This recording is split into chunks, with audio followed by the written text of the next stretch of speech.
How to remove the swivel links on a 2012 Nissan Versa. Well, as you can see, they super rust. They have a very long bolt, so when you go to your mechanic, he's not even gonna bother to deal with it.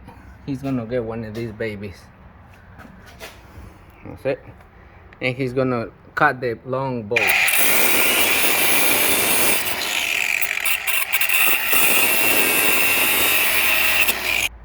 That's it. Once the thing is flat, now you can put the socket and take it out. Okay, so now what you're gonna do, you need a vice grips, and you're gonna put the vice grip right behind, right there, nice and tight.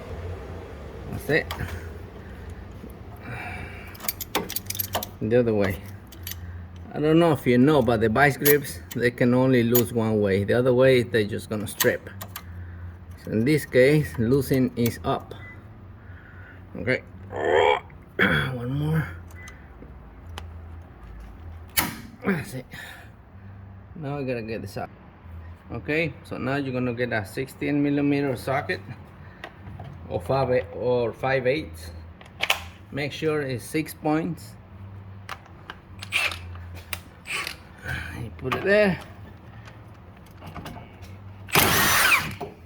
and that's it. It's out. That's how your mechanic's gonna do it. You can do it too if you have all these toys, but you want to know why your mechanic charge you so much for to do a swivel link. Well, it's only 2 nuts. Well, those nuts, they take you forever. So now we're gonna do the bottom one. Okay, to do the bottom one, in this case, I put a piece of wood underneath because now it's moving. The other side I don't have it already, so I'm gonna cut right there. Hold on. Okay, I put a light. So see the long bolt, that's a long bolt. You have to cut this thing because otherwise you're gonna keep turning. Okay, so now I'm gonna use the same tool. In some cases you have to use the saw. This one, I think I can use the same tool. Actually, I bought this tool in Temu. Okay.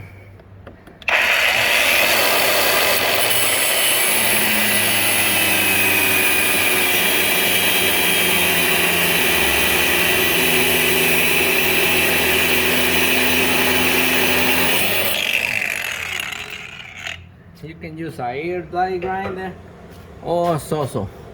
Now that you cut the bolt, I didn't want to cut the nut because I don't want to mess up the sway bar.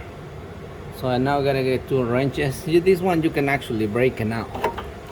See, you pull it back and it breaks because that's just plastic. Okay. Hold on. I just noticed I think I can use a socket. Yeah, I can use the socket too.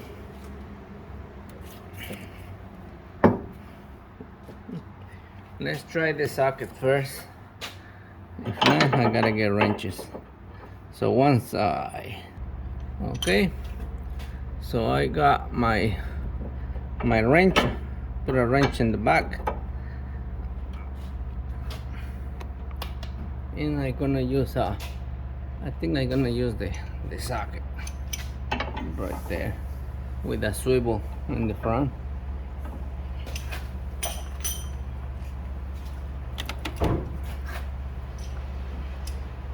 I move the steering wheel a little bit so get out of my way.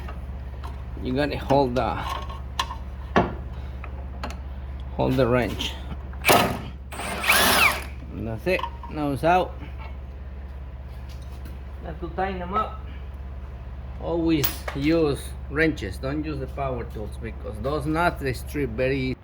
Okay, when you're ready to put it on, make sure to put the bottom one first and both sides. Because if you do one side, now the other one, if you need to move it, you won't be able to move it. So just put it at the bottom, tighten them up, but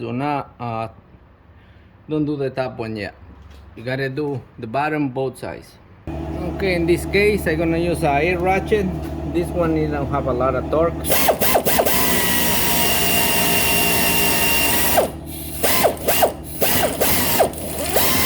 Okay, now to finish it, I'm gonna use my wrench, because like I say, these things, they strip really easy.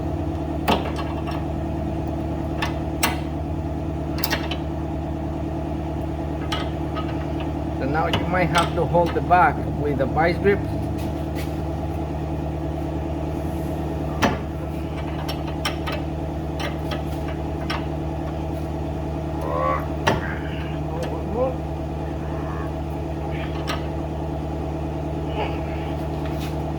That's it.